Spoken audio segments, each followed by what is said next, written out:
Hello, my name is Diana Bashirova and my presentation is Big Data, Should We Be Concerned?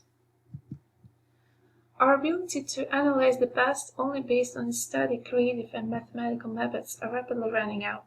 Information universe that grows with every passing second makes our consciousness to work in pipeline mode.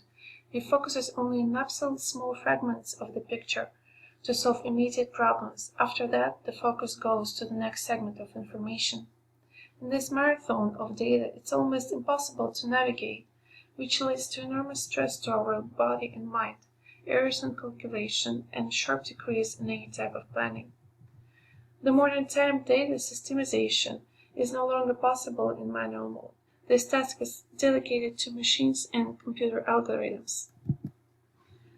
The substratum of the information field is uniquely rich. Previously, no one ever had studied the laws and global trends on which you can build the economy, where to ensure the security, change the education system across the entire country.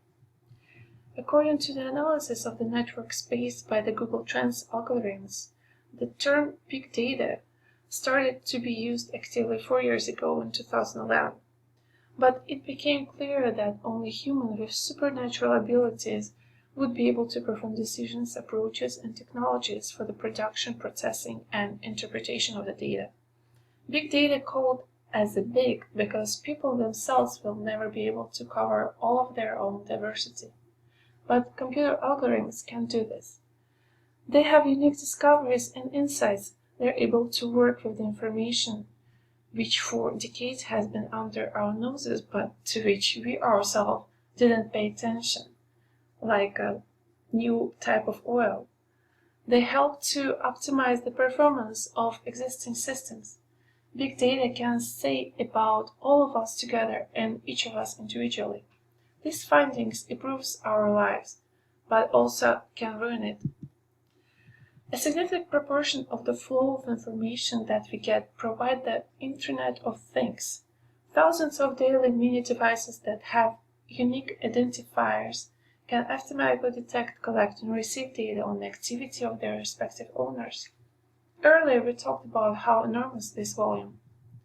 According to the annual study Digital Universe, conducted by analyst firm International Data Corporation commissioned by EMC Corporation, in 2020 the universe of the digital data will increase 10 times from 4.4 trillion to 44 trillion gigabytes.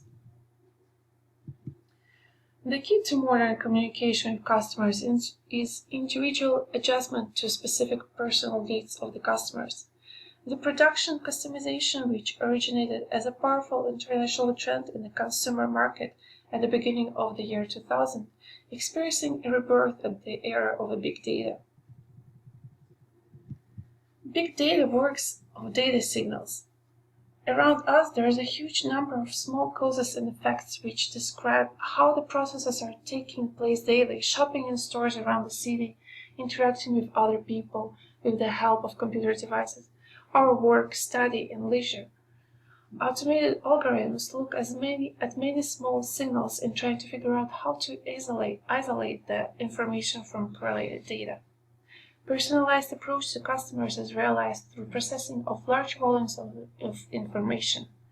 Such data, prior to their collection and processing, exists as if by itself, continuously accumulating. This may be information on all purchases for large retail networks, the mobile phone with the navigator, history display in the browser, electric meter in the apartment, fitness bracelet in your arm.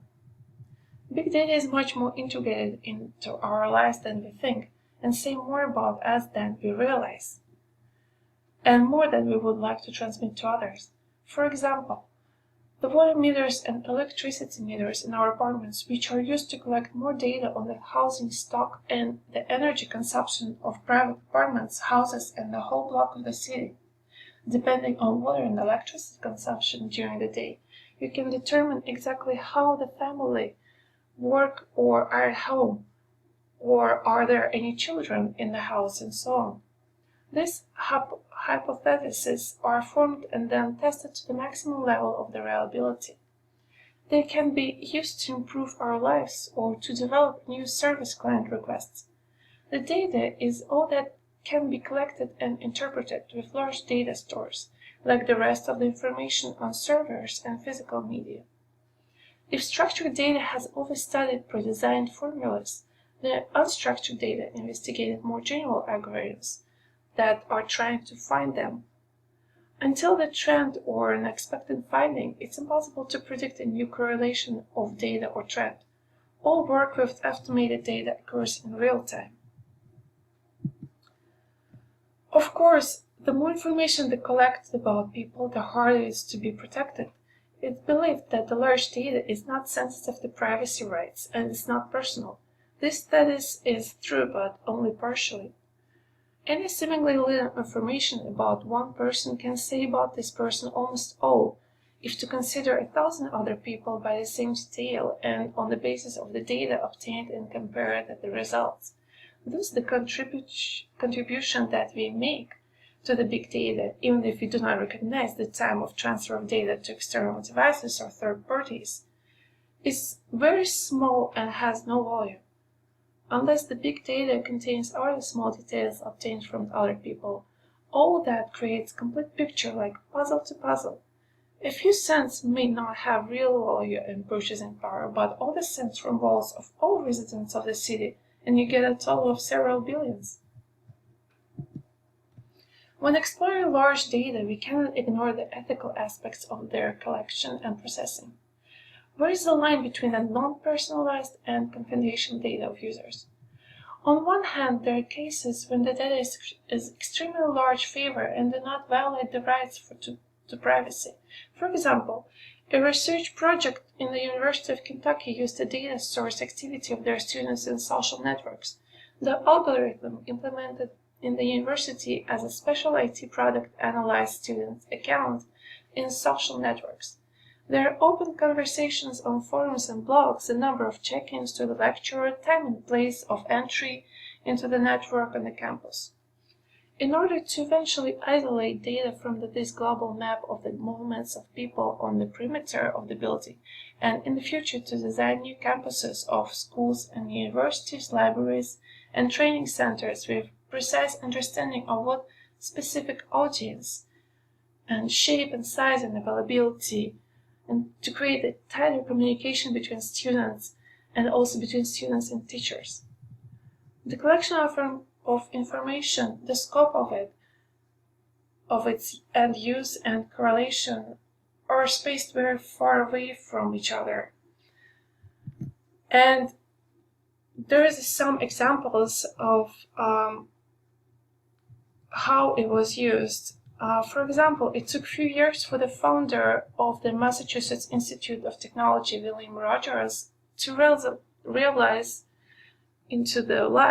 to bring to life the old dream and design the MIT campus in such a way as to maximize and stimulate the networking, the creative environment for its students, and to influence the students toward the formation of passionate development teams for successful startups.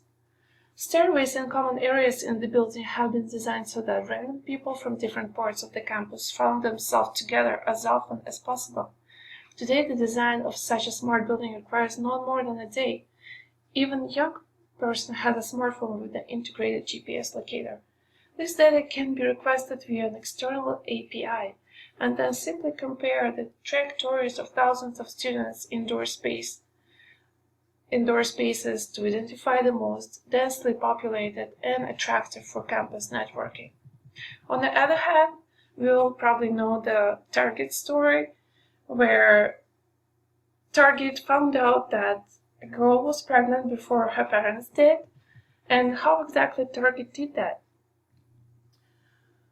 Target learned of the pregnancy of a minor American before her parents. The company compared the few scattered signals from the user, such as product search for a pregnancy test and a simultaneous decrease of attention to women accessories, personal hygiene, and diagnosed that the user has entered a new category for itself, pregnant moms. After that, the girl received in the mail personalized offers and promotions with goods for children and care facilities for expectant parents. Similar situation occurred many times when people did a series of separate searches in a network trying to appeal to a doctor of their existing symptoms to understand what's happening to them. Basically, what computer did is compare the medical reference queries loaded to the database. It may have trapped to the algorithm processing of large data that informed them of a serious, often fatal disease. Those even well-known data processing algorithms such as medical system IBM Watson can be used incorrectly. As a conclusion, I would like to add that the big data has to be analyzed from different aspects. As entrepreneurs and professionals of information and communication industry to understand the essence of its marketing. As a psychologist, to evaluate the humanist roots of this phenomenon, especially in connection with the bunch of ethical questions about collecting this kind of information and privacy issues. As a sociologist, to learn how under the influence of big data we will change the landscape of our profession, habits, and norms.